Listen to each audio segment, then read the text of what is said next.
Okay, I think most people are settled in now. So, it's the opportunity now, as every Friday evening, to give what we call a Dhamma talk, to take some situation or problems in life and have a view of it from a Buddhist perspective, and thereby to find ways of dealing with these problems and overcoming some of the hurdles to living a peaceful, happy life.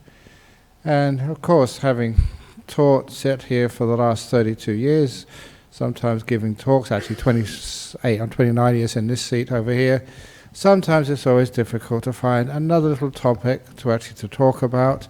And I do tend to repeat myself because you can't do anything other than that when you realize there's over 1,000 at least talks on the internet, and 1,000 times you can't give 1,000 different talks. But today's talk is topical because I'm sure you read about the slaughter of 50 people in Orlando in the gay nightclub and the killing of a politician in the UK. We call those hate crimes. And I wanted to talk this evening about hatred and where it comes from and how it can be overcome or how it can be got past, transcended, and actually what it is. Because each one of us from time to time have hate in our hearts, but I want to start with what it feels like to be hated. And I'm sure each one of you have had experiences of someone really hating you, and actually how you experience that. And it comes to my mind, the last time I experienced this, surprise, surprise, was when I was travelling, because I travel a lot. I've only just come back from teaching in Thailand and a night in Singapore. And I was travelling, of all places, to Sydney, and in the lounge of Sydney Airport, because I travel a lot, I got frequent flyer cards, so I get into the lounge. I always thought that's a place you can relax. Unfortunately, that's not the case. Even recently, on the way back from Singapore, somebody recognized me in the lounge. Are you Ajahn Brahm? Yes. 'Cause I can't lie. I wish I could. And I would say, no, not me. And I get more peace and quiet. But I said yes, and so they were from Indonesia. They recognized me, so I had to talk to them. I was trying to have some breakfast. But anyway, so that's my life. And even in the local lounge in Perth Airport, they know me so well there. Last time I was there, I had to do some marriage counselling for the person in charge of the lounge. It was very nice afterwards, took a photo with me in the lounge and gave me an extra cup of tea or whatever. But still, I like to sort of relax when I go to these places. But I was in the lounge at Sydney Airport, quietly having a cup of tea, minding my own business, when this lady came up to me and said, "Are you a monk? Are you from Thailand?" And I said, well, I just said yes. I'm not really from Thailand, but that's where I got my training the first 9 years. And then she exploded at me. "You took $10,000 from my husband and you messed up his mind." I said, "What? I never did anything. Honestly, I'm innocent." But she was, no way could I convince her. She had hatred. I'm not quite sure what had happened. Somehow or other that her husband had found I think I'll probably know the group because they take a lot of money out from people, and it's not really Buddhism, trying to buy your way to enlightenment. And it's a very easy thing to market, but it's very, very wrong, very immoral. Probably them, but I'm not sure, because there's no way I could ask anything, because she was haranguing me in the lounge. Great entertainment for everybody, because they could all stop looking at their tablets and their newspapers and have a look. This is really interesting. Because we always like to see things like that happen. But I just said, "Oh, I don't know, sorry." And eventually she left me alone. But she was glaring at me. But sometimes you wonder, obviously it was totally innocent. I don't know what happened. I didn't do anything. I don't mess around with, actually I do mess around with people's minds, but in a really good way. I've been messing around with some of your minds for years, but in a good way, peaceful way. And I don't take any money off anybody. So, I'm not quite sure why, but you were a victim of hatred when in no way you did deserve it at all. How does that feel when someone hates you? Number one, people get humiliated, but I refuse to get humiliated. One of my sayings, and I practice this, I never allow anybody to control my happiness. I take ownership of my happiness. And I'm not going to let anybody else upset me, no matter what you do, no matter what you try to do, no matter what you say. My happiness is my concern. And I'm not going to let anybody else, because of their stupid speech, even if they're right and I deserve to be criticized, I'm not going to let you take my happiness away. I'm going to sort of keep that as my area, my power. A lot of times, that when people do say something to you or do misbehave, why do you allow them to take your happiness away? It's weird sometimes, because so often people come up to me and they tell me what people did to them, they cheated them, abused them, they was accused of things they didn't do, or somebody really let them down, or they steal from you. Why do you allow them to also steal your happiness as well? As I mentioned some time ago, the last time, how long ago was that, when we had somebody stole some stuff from our workshop? And I told people, this is in Bodhinyana Monastery, and I told people afterwards, they can steal the generator, they can steal the chainsaw, but never let them steal your happiness. And why do people allow them to steal the happiness as well as the things? Yeah, they can criticize you, but they did the wrong thing. It's their bad speech. I always remember the law of karma. I've done nothing. I'm just sitting here having a cup of tea quietly. I never talked to you. I don't know who your husband is. I've never seen you before in my life. So, yeah, you can shout at me, you can accuse me of stuff, but I'm not going to allow you ever to steal my happiness. So once she finished, I went back to my cup of tea, and I think, I was reading something or other. So, not allow anybody to interfere with your happiness. But you know what it's like when you are the victim of hatred? So many times, why me? I haven't done anything.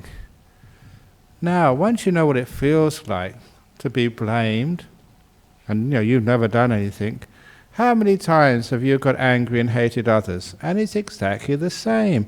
You've got it wrong. They never did anything. And anyway, why are you hating the person? Because, okay, you may hate the act, but even that is a bit sort of dubious. But for number one, never hate the person. At the very least, hate the act. And this comes from a teaching which is a very powerful teaching by the Buddha. For those of you who are out-and-out Buddhists who read the scriptures, it's in the Arana Vibhanga Sutra, who said this is the teaching on non-conflict.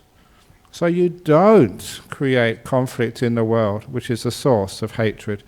So if you are going to criticize anybody, you don't criticize them, you criticize what they did or what they spoke. They never demean a person. Demean the act sometimes, but not the person. The person is always much bigger than one or two words or one or two stupid acts. I've done stupid acts in the past. I've said stupid things which I regretted afterwards.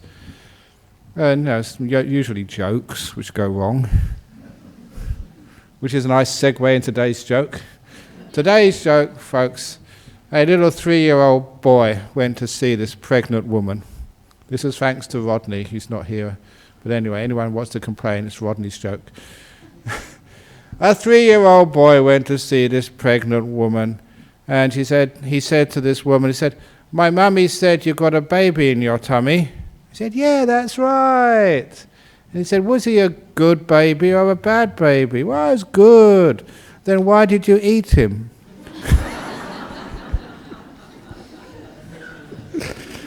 That's the logic of a 3-year-old.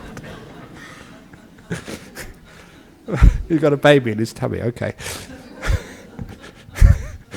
So anyway, I might get into trouble for that, but please don't hate me, it's just hate the jokes.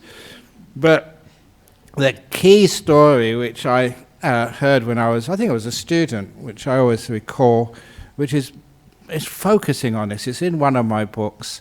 It's the story of the two children in a supermarket checkout.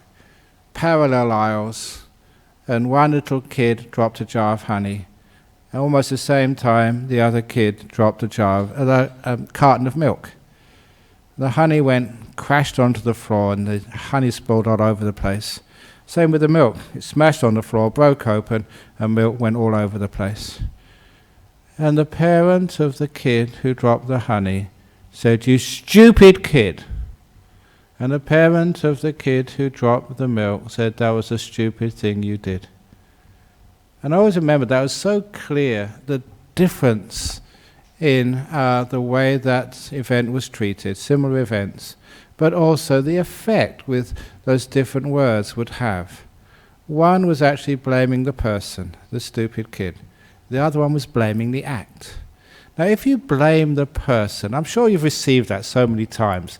When you're a kid, when you're at work, in your relationship, "You stupid woman, you idiot husband," whatever it is, when it's personal, that creates so much problems and suffering.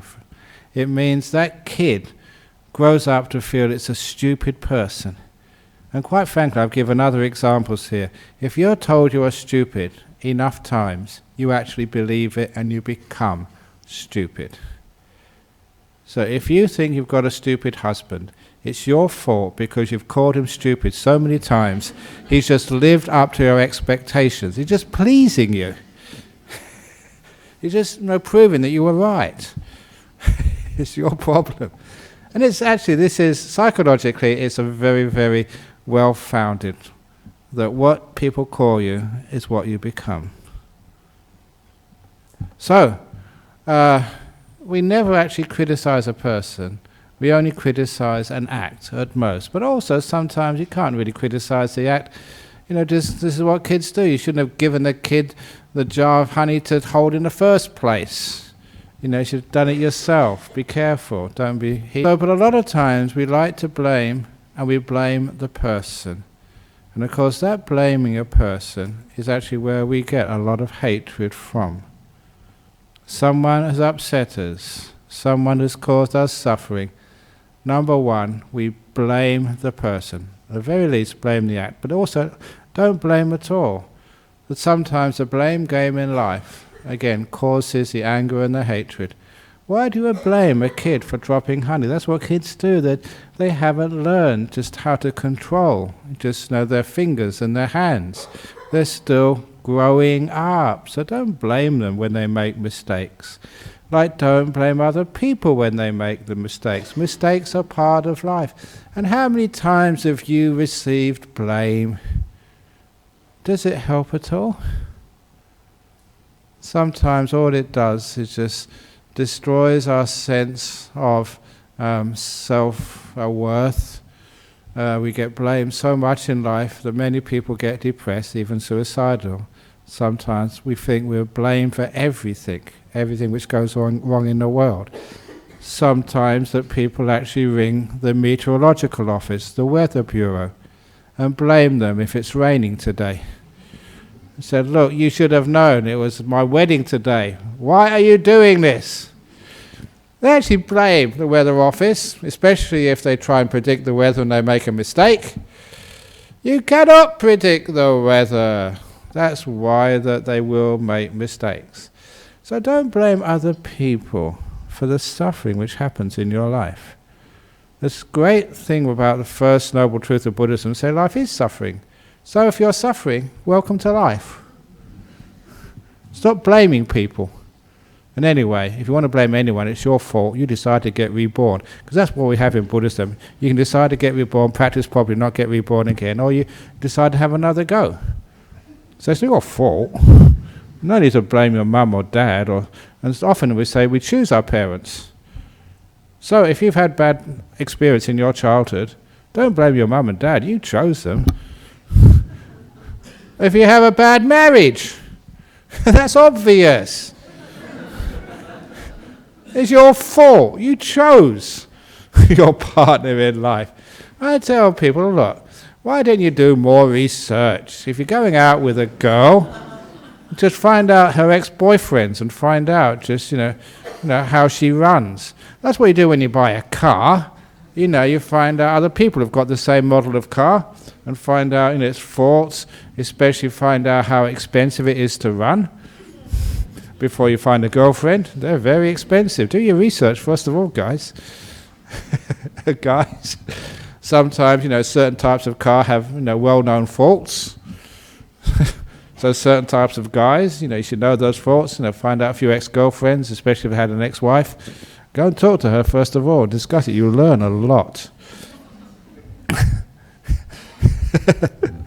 What was that other old joke? I told this in Singapore. You may know this old joke about, the husband came back from work and just brought a colleague back with him and said, I've invited my friend back home for dinner. And his wife said, what, you never even told me? I've got nothing ready yet. My hair's a mess. I'm not really properly dressed. And we've got nothing to eat. Why do you do this?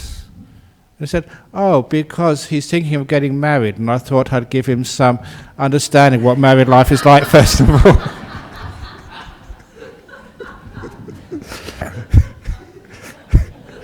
But anyway, okay, married life is not all bad.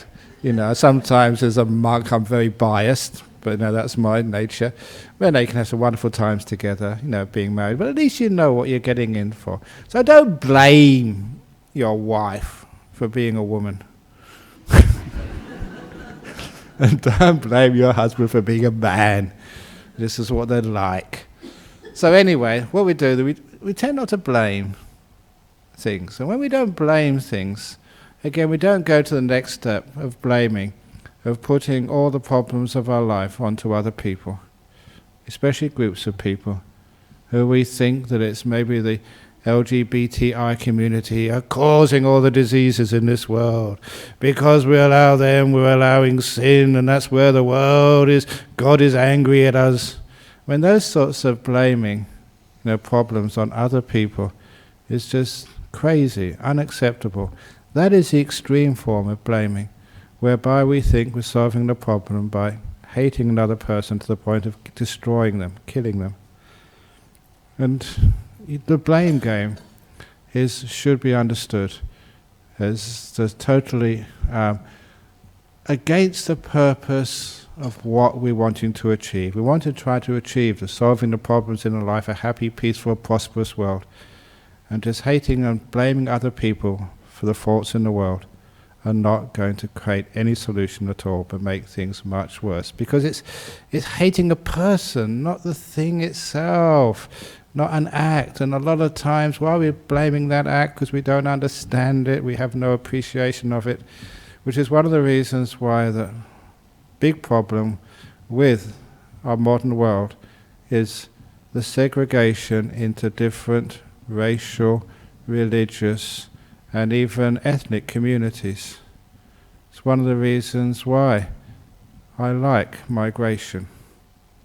People think, okay, Ajahn Brahm, you're getting into a hot political issue, but you can see, because I went to a multicultural school when I grew up, I never realized, it was just as a kid you don't know, you just grow up and you go to school with your mates, and some of my mates were Polish, some were African, some was from Pakistan. I never realized at the time it's because it was a very poor neighborhood. And that's why many migrants were there. I never knew that at the time because that's all I knew was my house. Only later on I realized it came from a poor home. But it was a happy home. And so I didn't mind actually who you played soccer with, as long as they were good. I didn't care if they were Muslim or Pakistani or Polish or whatever. If they were good, they were in my team. And that was such an important thing for me to understand. You became colorblind because you were all in one big mix as a young man. And I thought that was really important, to also have non-segregations in schools. You may wonder why there is no Buddhist school in Western Australia. There's Islamic schools, there's Jewish schools, many types of Christian school. And I take responsibility for some of that, because when people wanted to create a Buddhist school here in Western Australia, I blocked it. Said, no, I don't support this. And I was influential enough that they didn't go any further with it.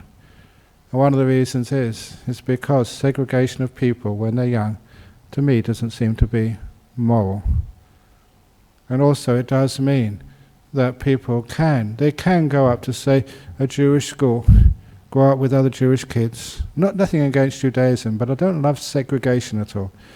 Grow up with other Jewish kids, go to high school, a Jewish high school, Carmel school, been teaching there many times, even go to a Jewish university, maybe over in Israel or whatever, marry a Jewish partner, and spend all their time just knowing one particular segment of the community.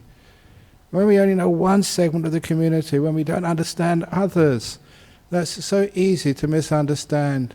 And an act, we don't hate the act, we just hate the person because we don't understand where the act came from. We don't understand exactly who they are because we're segregated from such an early age.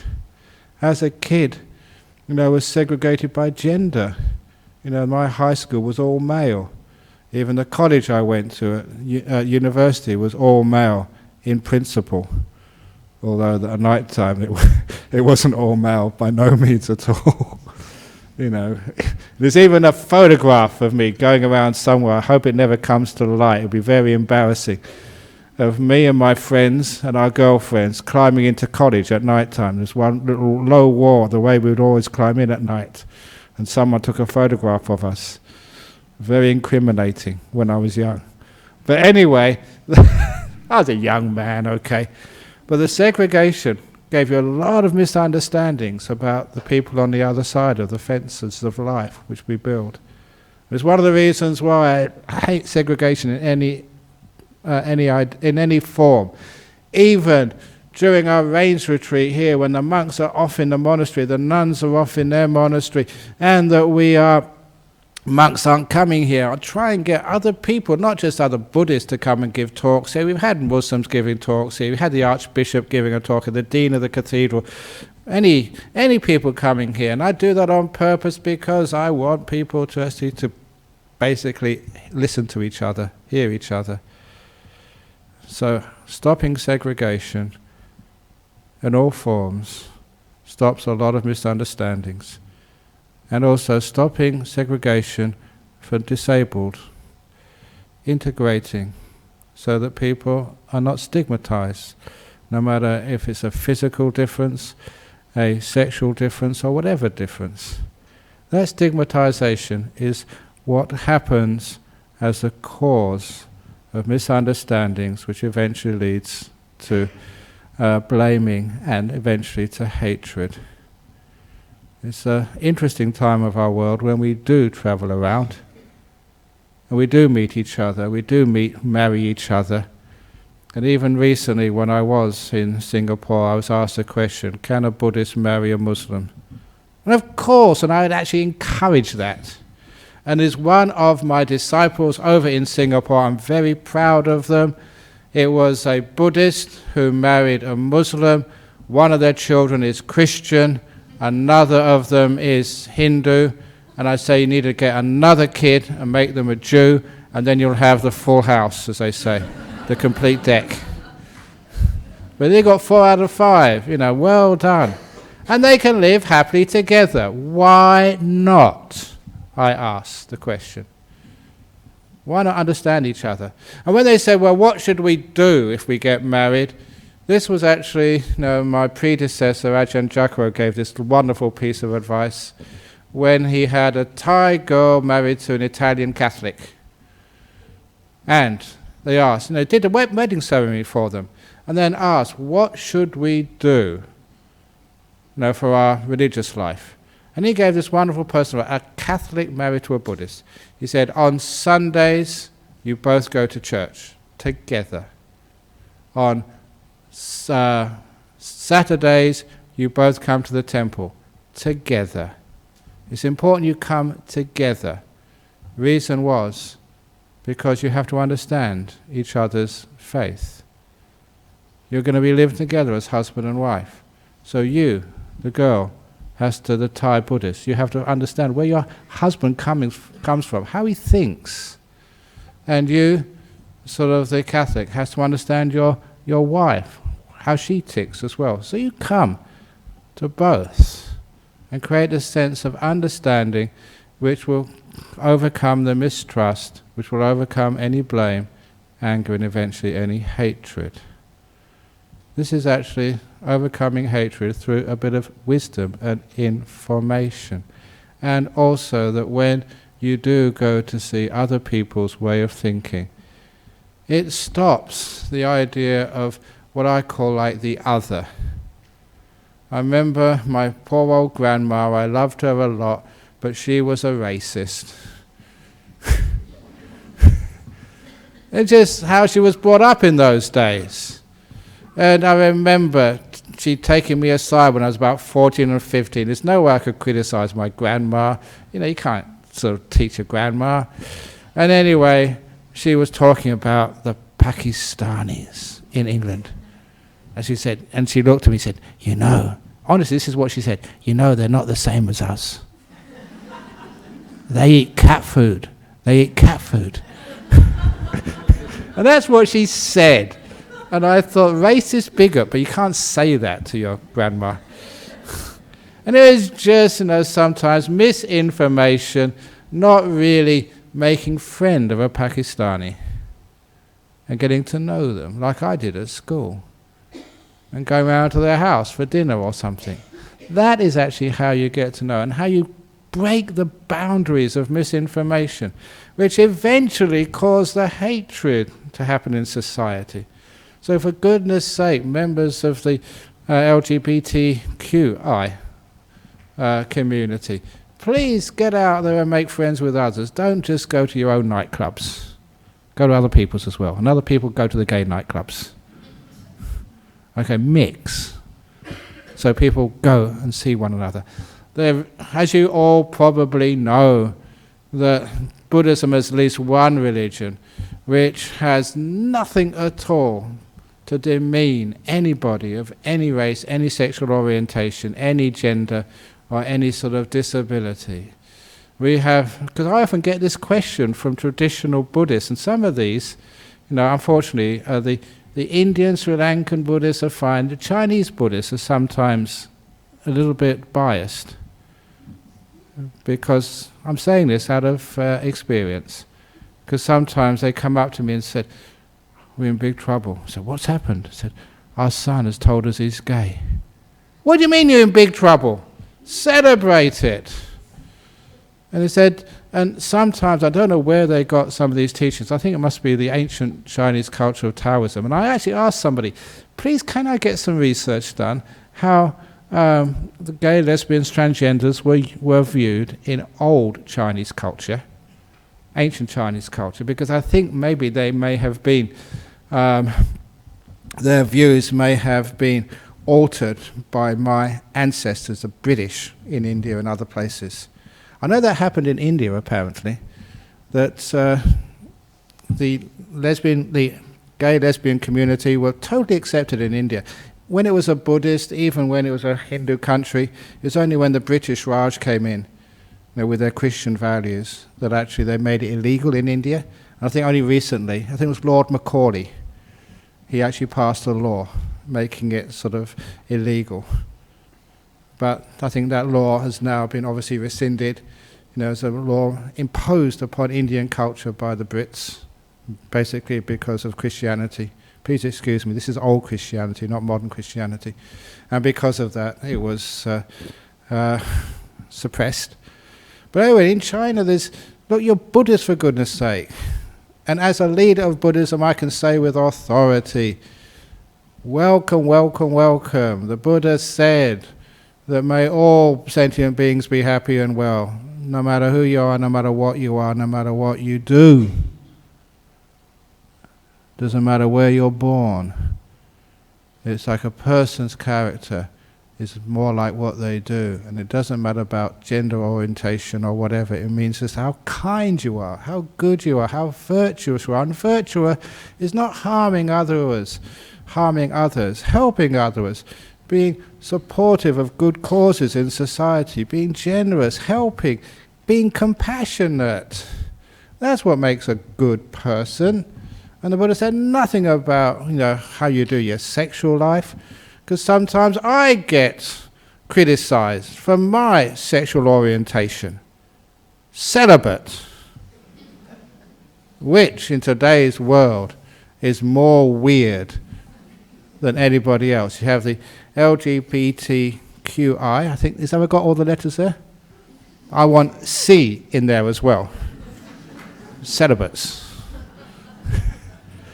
Now I was saying that because I've heard that. People say, it's not normal to be celibate.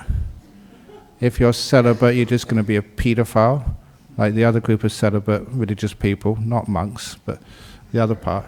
And they said, it's not the case. So sometimes, because people say it's not normal, and I've been criticized for that, it's because then they have some empathy for people who, their sexual orientation, people say it's not normal. I can understand what you're talking about. This is who you are, this is your choice. This is, how you live your life. So, when we can get to know one another, so when we can respect one another, which what comes from knowing one another? Mutual respect.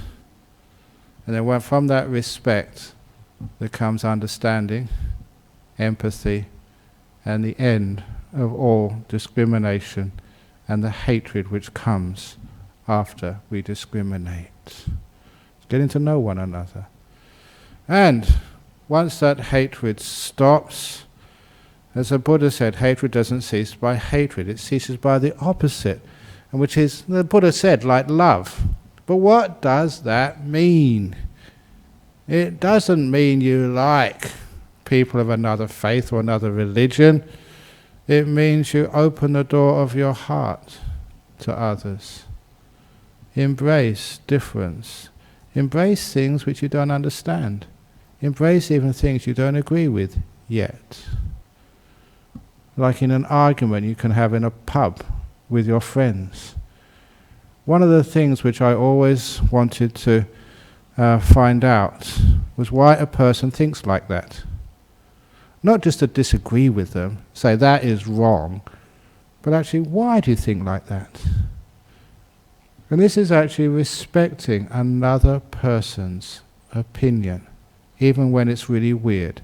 I recently saw a nice article from Finland. People send me really good articles about changing some of the ways we deal with the difficult issues in this world.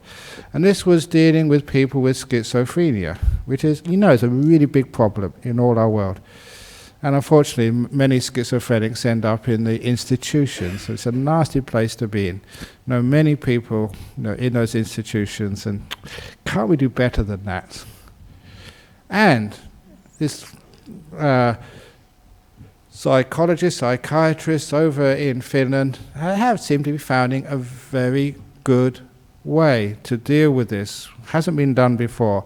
And it really got to my attention because this is a Buddhist way of dealing with it, which actually was respecting the delusions of the schizophrenic.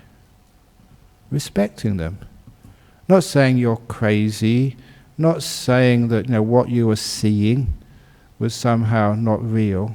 It was respecting for that person, it was real for them. And they said they had a huge effect when a schizophrenic was really being listened to and being respected. And I think that that's so true of other problems in our world. How many times have you not been listened to? That your view is not respected because, you're wrong. You're an idiot. That's not what happened. That's not what right. That causes the arguments, and from the arguments, sometimes the hatred and the violence which comes later on. But how about respecting people's differences? Because once there's a respect, there's a listening going on. And once there's a listening, there's an opportunity for change. That sometimes just being respected and being listened to, even if they don't agree with you, changes the whole attitude. I have to be on committees. I've got a committee meeting on Sunday.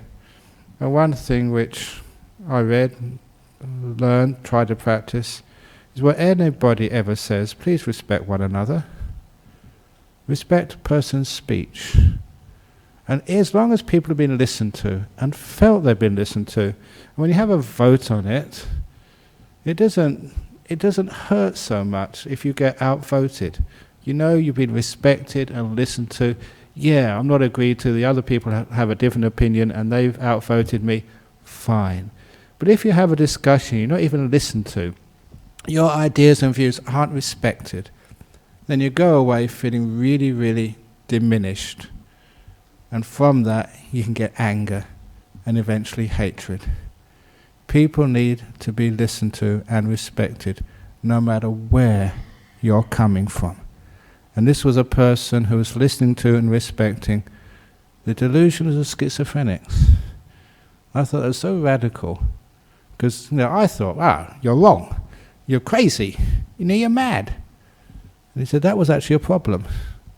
It's much better to actually to listen. How are you feeling? What's going on? And when you respected a person's delusions, they actually softened and lessened, and they were able to deal with them in a much, much more non-defensive way. So, this is actually one way of dealing with some of the problems in our world, and especially so that we can overcome the hatreds which do exist in our society. I've been hated, and it feels really rotten, and you can't defend yourself.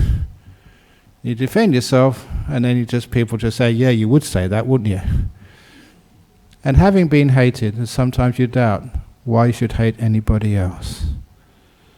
Yes, we can not hate the person, but look at some of the acts which happen in life, and instead of actually hating them, look, let's take something like paedophilia. And I hate that act. It's a gross thing, because you deal with people who have suffered and really get a lot of scars which sometimes don't heal at all throughout your whole life. If you're a victim of paedophilia. But if you hate the person who commits that paedophilia, there's no way forward, there is no solution. The act, yes. But the person, I always say, is always much bigger than the act. There's another part to the person. And this is part of the solution to these problems. Please don't hate people. Even terrorists. As I sat here and said, there is no such thing as a terrorist. If you think there's a terrorist, then you have a problem. Without a solution, except locking the people away, even executing them. That's the only way to get rid of terrorists. But as a Buddhist, they'll come back again. You can't get rid of people that easy. Reincarnation. But there is another solution. And that other solution I've practiced in prisons. It works. Great results. Okay, repeat this story. One of my greatest praises which I ever received was when I got a call from a prison officer who asked me to go back to teach in his prison. So, too busy. He said, no, we need you to come and teach. So I'll send another monk. No, we want you. And so, obvious next question, why me? And then he continued on by saying he'd been in the prison service most of his career. He was about to retire. And he told me, he said, I've noticed something unique with you, with Ajahn Brahm. Every prisoner who comes to your classes, once released, never comes back to prison. I don't know what you're doing, but you're actually getting people out of the system. So once they leave, they get a good life. That's why I want you back. And that, that was one of those wonderful compliments which goes right to the heart. You've actually done something. But then afterwards I thought, what have I done? Why? Why, when they come to my class, and there's murderers, paedophiles, drug addicts, drug dealers, what have I done that when they come, they actually leave prison and never reoffend? And I realize it's more than likely that I never saw a prisoner in the jail, never saw a paedophile, a thief, a murderer. I saw a person who'd murdered. I saw a person who'd abused kids. I saw a person who'd stolen, who'd raped. They weren't a rapist. When you get that idea, very Buddhist idea, in the head, then you could see there's more to them than the reason they were in jail. There's more to the schizophrenic than just the delusions. There's more to the terrorist than the act which they did, which caused so much pain and suffering in this world. There's more to them than that. In Buddhism we say everyone's got Buddha nature. Everyone. The worst people. Even, you may find this quite shocking, even Donald Trump has got Buddha nature. I'm getting a bit too serious, I was throwing a few funnies. He's not that bad a guy, just misunderstood. But anyway, there's more to them than that. And that's what I was focusing on when I went into prisons. Right? You know, a lot of times people go into jail, the first thing they ask, what did you do? They're always interested. You know, whether you're talking with a murderer, it's really important to know if you're talking with a murderer or a rapist, what did you do? But you don't answer that. I ask the question, what didn't you do? What other part of you can you show me? And once you focus on that other part, that's what they showed you back, that's what they saw themselves. And they realized they weren't a murderer. They were more than that. Once they could see the other part of them, that's what they can focus on and grow. So when they went, live that other part of their life. They never need to be stigmatized, which is what we do to a murderer. Don't stigmatize. You're a paraplegic. You're not a paraplegic. There's more to you than that. That's just a few of your limbs. It's your whole life. Stop stigmatizing disability. It's only a small portion of you. Look at Stephen Hawkins. That part of him is huge. His disability, what you actually see in the wheelchair, is only part of him. So when you see the other part, that's actually where you see the solution to these problems. You don't hate people because there's only part of them which is hate-worthy, if you like. That some of their actions. The other part of them is beautiful. So if we want to sort of solve these problems of people who cause difficulty in this world, see the other part of them and love that. As someone once said, the only way to overcome a bad ideology, a theory of hate, a religion of superiority, is actually to put another idea forward, which is obviously better. You don't try and destroy a bad idea, you just present a better idea, which can supplant it.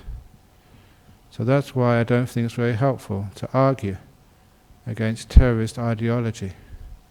Instead, to present a much better ideology, which presents a much more hopeful, better, attractive world. Why is it it's so easy to market extremist ideology? Why can't we market a more beautiful ideology? When I was young, the current ideology was the hippies. Flowers, not bombs. And I remember 1968 in Youngstown, Ohio. I went there the year afterwards. There was a classic picture of the National Guard were called out anti-Vietnam War riots, and this young woman, a young hippie, took a flower and he put it in the barrel of one of the National Guard's M16 rifles. And that was iconic. The power of a flower was more powerful than the gun. Interesting, but it was an iconic photo, an alternative to violence. Or the other iconic photo, which you know from Tiananmen Square, of the young student with a couple of shopping bags standing in front of a tank and stopping the tank. And that was iconic. Another idea which was more powerful than the ideas of violence and force. So I like to suggest presenting other ideas, not violence against violence, terrorism against terrorism, but other ideas. Maybe take a longer road, maybe more time, many deaths on the way, but forgiveness would be wonderful. I gave a talk in Singapore just after 9/11, maybe a week, 2 weeks afterwards. And after the talk, the obvious question, if you were President Bush, what would you have done?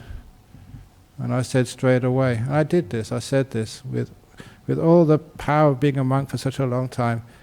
After 9/11, if I was President Bush, I would have gone on TV straight away and said, I forgive everybody involved in this terrorist act. There's been enough people died already. I don't want any more mothers crying over their sons. I don't want any brothers just so lost because their little brother has gone. I forgive everybody. Let's end this violence. And I was wondering what would have happened afterwards, just imagining just people through the streets of Baghdad holding up photos of George W. Bush rather than Osama bin Laden. George Bush, instead of Osama bin Laden. And I got a standing ovation for that, about 1,500 people. They thought it gave them hope. Hope for a different way of dealing with violence. Just what I was trained as a Buddhist. Hatred doesn't cease with more hatred. It ceases with this beautiful forgiveness. Open the door of your heart to the others, respecting other people's point of view, not necessarily agreeing with it, but respecting it, listening to it. And then violence tends to diminish and vanish. You don't have to be the same as other people. You don't have to convert others. We can live side by side. I grew up side by side. I don't know how many different religions in my primary school. They were my friends. Didn't care what religion I went to, what mosque, what church, what temple they went to. If they played soccer, they were in my team. They're my mates. Can't we actually do that so there's no more hatred in this world? Or at least we can lessen it. And that way, that we can build a better world for ourselves. Not discrimination, not even having to understand another person, but respecting them, respecting the fact you may not understand where they come from, why they think like that. Can't get my head around that. It's just their upbringing, their conditioning. But underneath the faith which I have, the underlying faith which drives a talk like this, is a belief in every human being. There's a Buddha nature. There's a good part to them. And I always want to look at that good part, see that good part, bring that good part out, encourage it, grow it. And then you take a terrorist and you bring them into a beautiful person. So, quick story, because I told this in my book, real story. Terrorist insurgents in Thailand in the 1970s. They were all given amnesty, even though they killed soldiers and murdered and tortured monks in Ajahn Fun's monastery, if anyone knows that, in just outside of Sakonnakhon. Some of his monks wandering into the mountains, captured by the communist insurgents.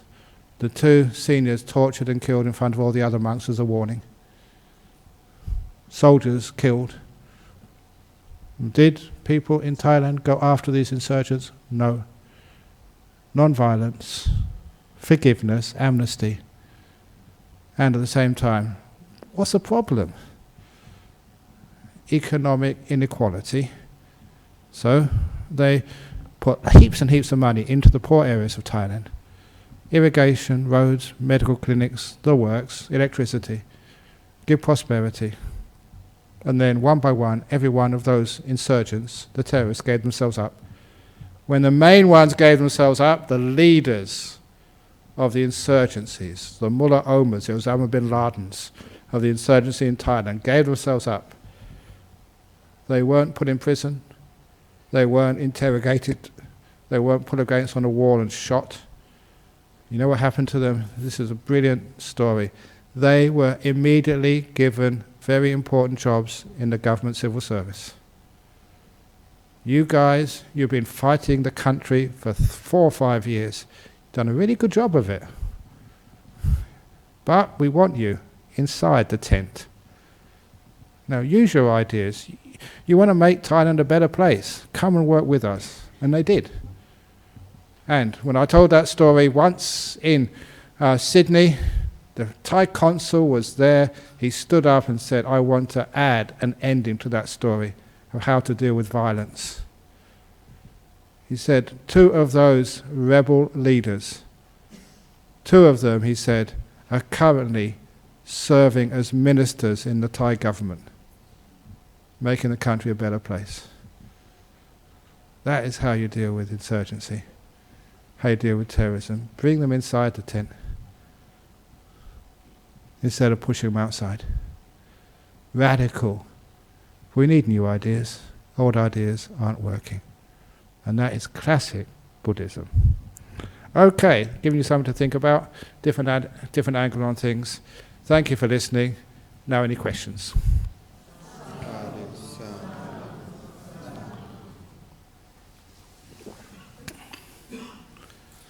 Okay, see what we've got here from overseas.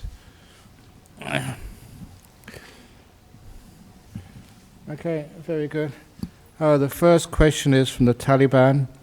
The next one is from Donald Trump. If only. Excuse me, Bhante, can I just say, just before you start, someone with a metallic Corolla, 1DMN281, you're blocking some other people trying to get away. If you could... so what's that? Car 1? Is that metallic Corolla? Metallic Corolla? Yeah, 1DMN281. DMM211. You're making very bad karma. 281, yeah. Please move quickly. Okay, good question from Boston. How do we overcome self-hatred and loathing? Being hypercritical, setting impossible standards, for example. Exactly the same way. I actually meant to talk about the way we hate others is a reflection of the way we hate ourselves. In some ideologies, we do self-hate, which is why we tend to hate other people. Other ideologies, we respect ourselves. So in exactly the same way, please respect your own ways of doing things. Listen to yourself. When you respect and listen to yourself, you tend to understand yourself. One of the things you understand is you make mistakes. Other people make mistakes. So don't allow your mistakes to steal your happiness. Your happiness is beyond being perfect. So don't hypocritical, setting impossible standards, for example. The answer to that, say every other week when I'm here, the simile of the forest. From Boston, please go into a nice forest close to where you live and find a perfect tree. If you do find a perfect tree, you're not in a forest, you're in government plantation, controlled, ordered. In a real forest, you look at the trees there, and the most beautiful ones are the ones which are crooked, bent, brown leaves, damage on the bark. They're the most beautiful trees in the forest, the crooked, damaged ones.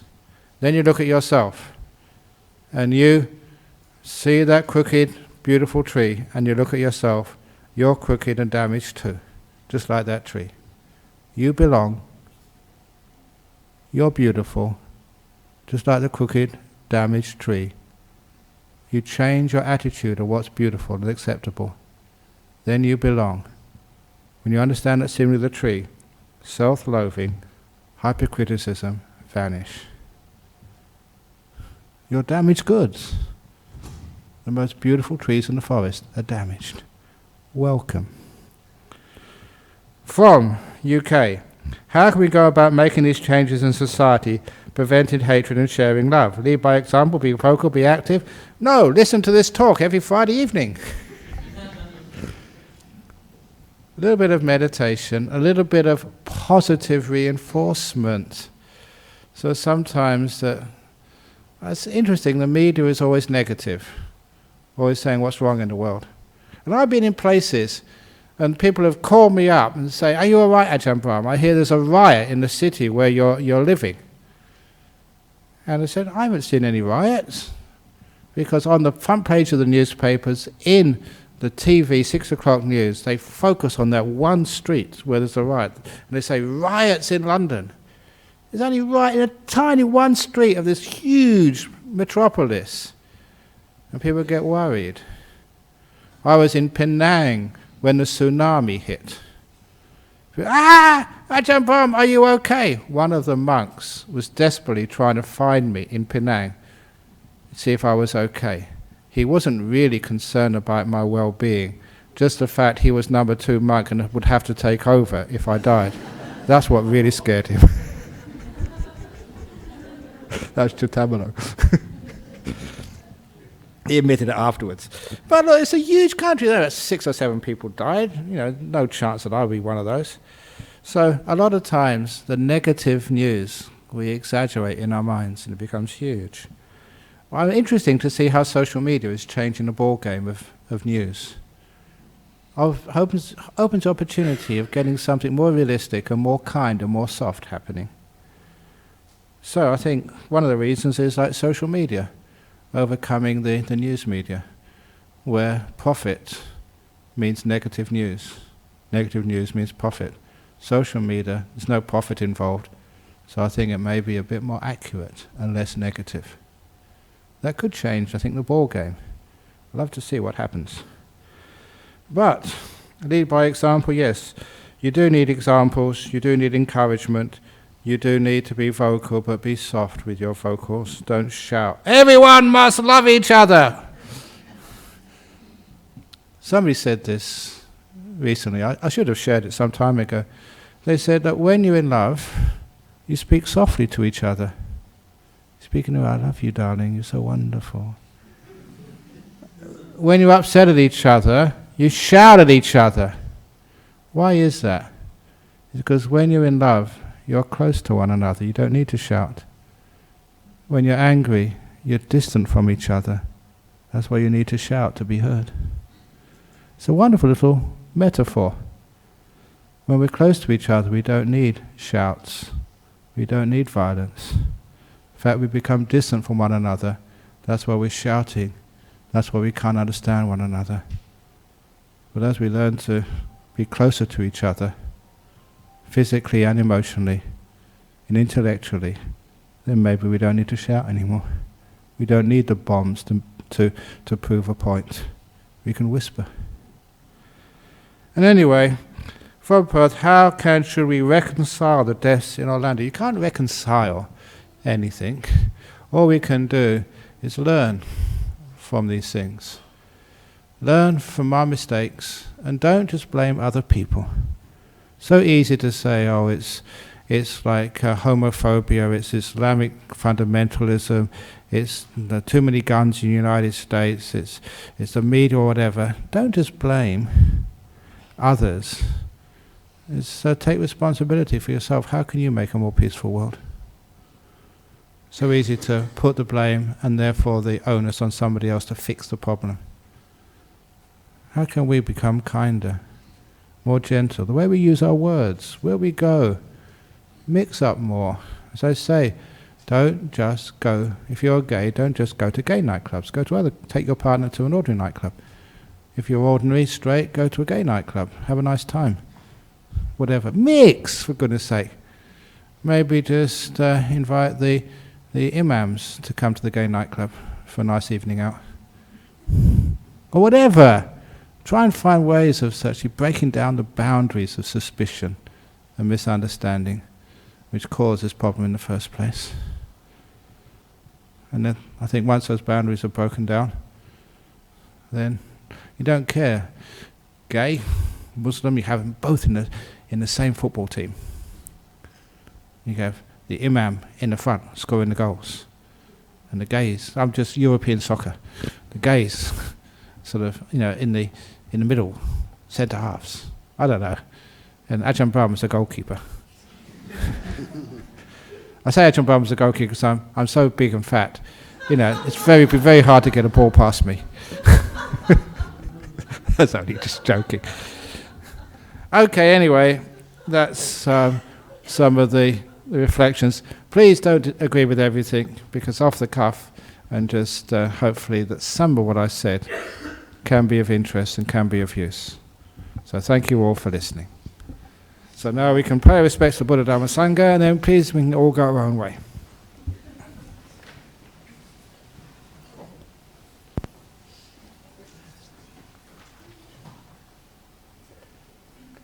Arahang Samma Sambuddho Bhagava Buddhang Bhagavantang Abhiwademi. Swakato Bhagavata Dhammo Dhammang Namasami.